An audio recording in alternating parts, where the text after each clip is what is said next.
In this video, I am going to show you how to make a YouTube banner fit on all devices. If you find this video helpful, please consider to like this video and subscribe to my channel. In saying that, let's just jump straight into the video.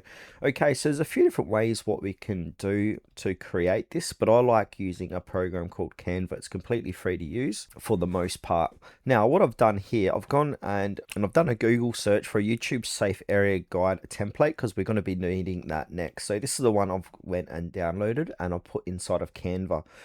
So in order to use this, we want to go ahead and create. I'm going to come back here and click on to create and then click on custom size, and now make sure the width is 2560 by 1440 pixels, and then click on create new design. Then from there, we want to go ahead and add that template. So I've already got that here. So I'm just going to skip that part for now. Now you want to resize this template to make sure it fits the entirety of the screen.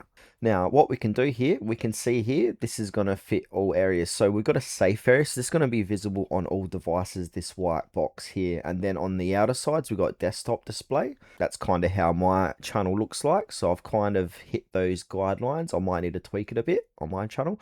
Then we got the minimum image size is this other blue box, and then you got the TV display, which is going to be the full 2560 by 1400 pixels.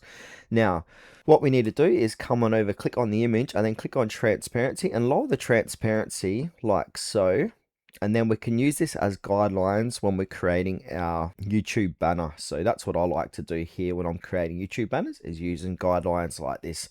So then we can have all the important stuff in this white box, and then the outer boxes is the less important stuff of your banner.